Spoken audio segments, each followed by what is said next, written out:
the past. You are moving back into history a century and a half, back to the year 1832. The United States western frontier now lies at the borders of Missouri, Illinois, and Michigan. A huge, little explored country named the Wisconsin Territory begins at Lake Michigan and continues west for an incredible distance, all the way to the Rocky Mountains. Almost all of the Wisconsin Territory is Indian country. The United States claims it, but does not yet control it. The famous American artist George Catlin is visiting Indian tribes on the Great Plains. It is the 1830s, and Catlin is drawing pictures of the Indians and studying their customs.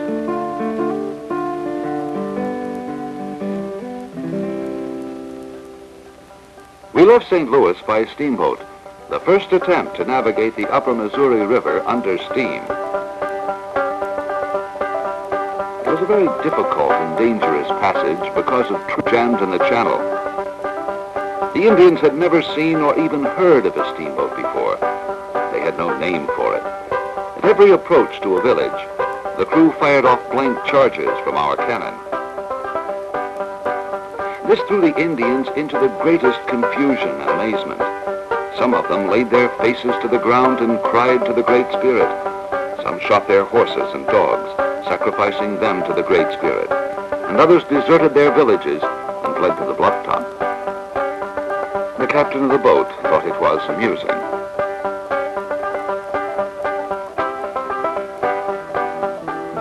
After 3 months on the Missouri River, the steamer arrived at the American Fur Company fort at the mouth of the Yellowstone River. It's a large fort, some 300 feet square. A host of Indians camped around us: Blackfeet, Crows, Assiniboines, and Cree. Catlin was 2,000 miles upstream from St. Louis. He was in the heartland of the Plains Indians country. His visit to the mouth of the Yellowstone illustrates one major Indian way of life, that of the Plains hunters. With horses, the Blackfoot and other tribes ranged over immense territories, hunting buffalo. I painted a portrait of the head chief of the Blackfoot Nation. He was a distinguished and dignified Indian, about 50 years of age and superbly dressed. His deerskin shirt and leggings were beautifully embroidered with various colored porcupine quills. The fringe was locks of black, human hair, scalped from the Indians he had killed in battle. The youngest of the chief's 8 wives was exempted from the drudgeries of camp jobs. The chief's grandson was 6 years old. The boy's father was dead. When his grandfather dies, this boy will become chief of the tribe. Because he is so important to the Blackfoot Nation, the Crow Indians have already kidnapped him twice. He was rescued both times, however, and now lives in the trading post fort for safekeeping. This man is one of the most daring of the Blackfoot tribe. He stands here within the fort bragging about the 8 scalps he has cut from the heads of white traders and trappers. His clothing is covered with scalp locks from both Indians and whites. His headdress of ermine skins and buffalo horns is only worn by the bravest of the brave. In his hand, he holds a lance and 2 medicine bags. This old man is a chief, but within the Blackfoot tribe, he is most noted for being a medicine man. That is to say, he is a doctor, magician, prophet, soothsayer, and high priest, all in one. On his left arm, he holds his drum where he hides the sacred mysteries of his healing art. This medicine man attempted to cure a dying Blackfoot chief, treacherously shot by a Cree Indian.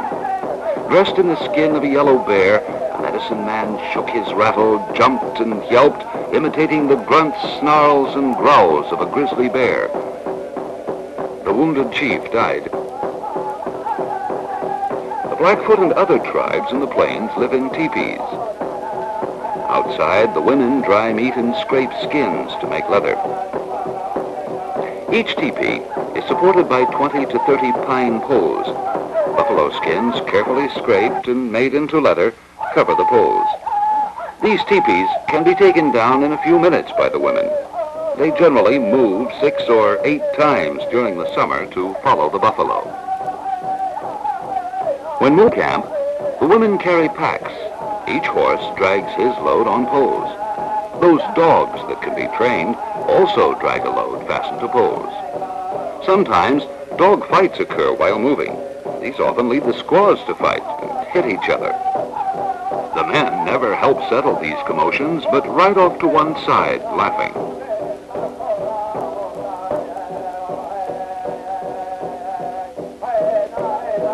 The Blackfoot and other plains hunters live almost entirely upon the buffalo.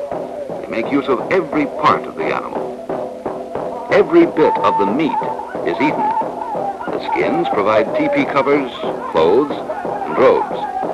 The bones are used instead of wood for saddle frames and tool handles. They use the brain in tanning hides. Even the hooves are boiled down for glue. But the buffalo are dangerous to hunt, as I found out the first time I tried it. A wounded bull buffalo turned suddenly and struck my friend's horse, sending him 20 feet, leapfrogging across the back of the bull. He landed hard, shaken, but unhurt. In the winter, the Indians track them through the snow using snowshoes. The drifting snows on the plains are so deep the buffalo are trapped and cannot escape. But most of the hunting is done from horseback. It is dangerous. Both horses and Indians are often badly injured or even killed. Hunting accidents and warfare cause many deaths. In some smaller tribes, there are 2 to 3 women for every man.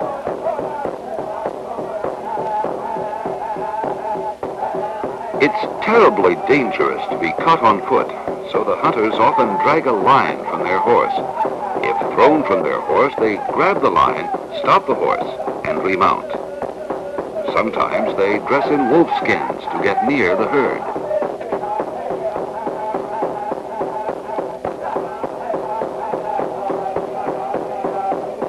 Unfortunately, the buffalo's fate is sealed. Every year, almost 200,000 buffalo robes are shipped off from the plains to our eastern cities. With the extinction of the buffalo, the Indians will have no other source of food. The Indians are ignorant of the consequences of massacring the buffalo. One day, near the fort, they killed 1,400 buffalo just to trade the buffalo tongues, a great delicacy, for a few gallons of whiskey. No skins or even any meat was brought back. Catlin's prediction about the extinction of the buffalo was confirmed. The growing scarcity of buffalo in later decades destroyed the culture of the plains hunters. Meanwhile, Catlin left the plains hunters at the mouth of the Yellowstone. Accompanied by 2 Frenchmen, he traveled several hundred miles downstream in a wooden canoe to visit the last 2 Mandan Indian villages, the remnants of a once prosperous people. The oldest men remember when there were 10 villages instead of 2. There was already a trading post fort outside this village. It was becoming an important trade center on the upper Missouri River. The Mandans were farming Indians. Their culture was very different from the nomadic bison hunters. They lived in strongly fortified villages. Their houses were earth lodges. My French companions and I had a most amusing time in our canoe. I am the one standing up. Grand hunting. Why, once our canoe was almost swamped by a herd of bison swimming across the Missouri. Almost 100 buffalo plunged into the river after I shot one on shore. The Mandan are a most civilized tribe, gentlemanly and hospitable. It made me feel most welcome. I remember the excellent bison rib dinner. There's a trading fort there. Brass kettles, glass beads, whiskey, cloth, and guns are now being sold in quantity. From the outside, Their houses looked like a mound of earth. Going inside, I was surprised to find them neat, comfortable, and spacious. They are circular, 40 to 60 feet across, supported by a stout log framework. In the center of the village, they hold games, festivals, and ceremonies. The head chief of the Mandans is a haughty, austere, and overbearing man, respected and feared by his people rather than loved. He holds his office by right of inheritance. The Mandan are not a warlike people and seldom raid their neighbors, but when invaded, they show valor and courage equal to any. Their two villages are stockaded with logs 18 feet high. There are many Mandan religious ceremonies, some including self-torture. The young Mandan men are strung up by bone pins until they faint. It's an initiation rite to win prestige. And outside, some drag bison skulls fastened with ropes through their skins until they faint with pain. The bravest men bear many scars from these ceremonies. Similar religious rituals are practiced by tribes throughout the plains. This is the Mandan buffalo dance. Every Mandan man owns a buffalo mask. They've been dancing 3 or 4 days while hunters are out searching for buffalo. The village, you see, is out of meat. The Sioux have just ambushed the Mandan hunters near the village, scalping 8 of them. The relatives of the dead were shrieking and moaning. The Mandan continually prepare for war. This sham battle outside the village trains their young men. All of these warriors are Mandan. This is a game which gives them practice in throwing their spears accurately. The Mandan also prepare for war and hunting with archery games. They race horses, partly for sport and gambling, but also to prepare them for combat. This war party returned to the village after losing several men and horses. The Mandan rarely send out war parties anymore. They are far outnumbered by their enemies. We have now seen 2 major Indian lifeways on the plains. The nomadic hunters, such as the Blackfoot, lived in teepees, never staying long in any one place, always on the move, in pursuit of the migratory bison. The other major cultural pattern on the plains was the earth lodge villagers. The Mandan hunted buffalo, but also raised crops, corn, beans, squash. The horse was introduced to the plains after the Spanish conquest of Mexico. Many farming tribes abandoned their villages and became nomads. It was safer to be always on the move. The Mandan were among the last tribes to continue farming on the plains. They lived in constant fear of the horsemen. After leaving the plains tribes, the artist traveled up the Mississippi to visit the Santee.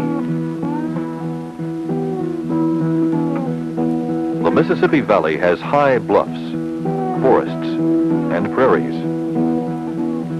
Catlin arrived at St. Anthony Falls, a beautiful wilderness which eventually was to develop into the twin cities of Minneapolis and St. Paul. Below the falls, where the Minnesota River joins the Mississippi, the United States Army had built an imposing stone fort, Fort Snelling. The country of the Sioux extends from the Mississippi to the Rocky Mountains.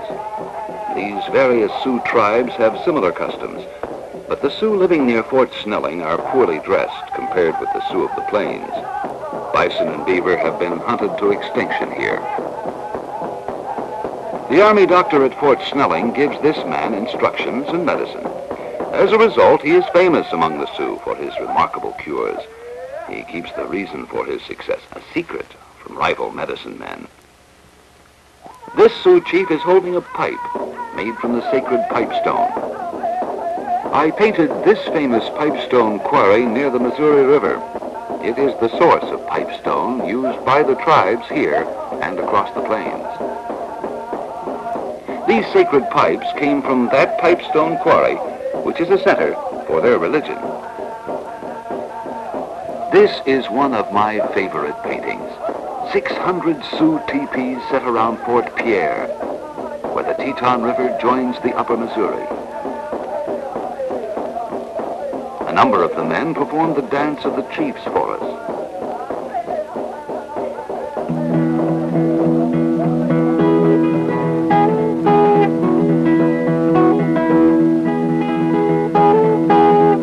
The Sioux tribes called themselves Dakota.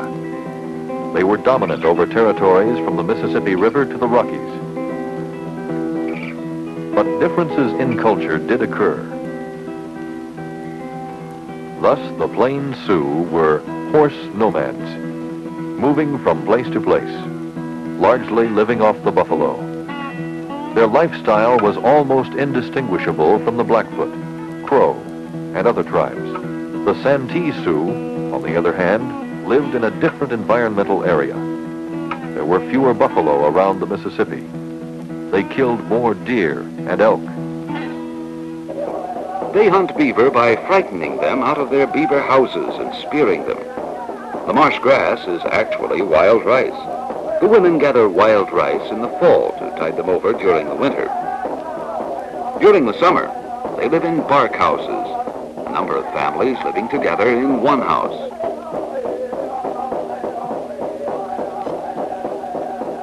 These paintings were done by another artist. Catlin did not paint these large bark houses. They were really quite distinct from the plains teepees and earth lodges. Variations of bark and map-covered houses were typical of Indians all the way from the Mississippi to the East Coast. The Santee lived in teepees during the fall and winter because they were small and easy to heat. But during the summer, they lived in bark lodges near their cornfields. The fourth major environmental area is the birch and pine forests along the northern lakes and rivers. In the 1830s, much of this area was still held by bands of Ojibwa or Chippewa. In the northern pine forests, the growing season was too short for corn. The Ojibwa did not raise crops. When I visited the Ojibwa by the eastern outlet of Lake Superior, I found they lived almost entirely on whitefish, a great delicacy. They scoop them up with nets. They make extremely light and fast birch bark canoes. They have exciting canoe races, gambling, and firing off guns. Some Ojibwa came down the Mississippi to Fort Snelling. Their women portaged the canoes around St. Anthony Falls. No birch grew around the fort, so they brought rolls of birch bark with them to cover their houses. The small Ojibwa birch lodges are very different from the Santee bark houses or the teepees and earth lodges used in other regions. The women gather wild rice in the fall by bending the stalks over their canoes and threshing the grain off with sticks. Their canoes are extremely good boats. The Sioux often buy them from the Ojibwa, in reference to their own dugouts made from tree trunks. This remarkable young Ojibwa man stood for his portrait in the fort with a dozen of his enemies, the Sioux, seated on the floor around the room. He then publicly told me to be sure to paint in the 8 quills of his headdress, for each one represented a Sioux scalp taken with his own hands. The Ojibwa and the Sioux are continually fighting. Although the Aboriginal cultures had greatly changed and were declining by the 1830s, the basic patterns of life could still be observed. The Ojibwa of the northern pine and birch forests lived without agriculture, but fished and gathered foods. They made unique use of birch bark for houses and canoes. The Santee Sioux alternated between bark houses and teepees during the course of the year. Finally, the plains, with abundant bison, gave rise to the settled farming earth lodge villages and also to the horse nomads. Thus, the Indians' way of life was different in each major region. The natural resources available shaped each culture.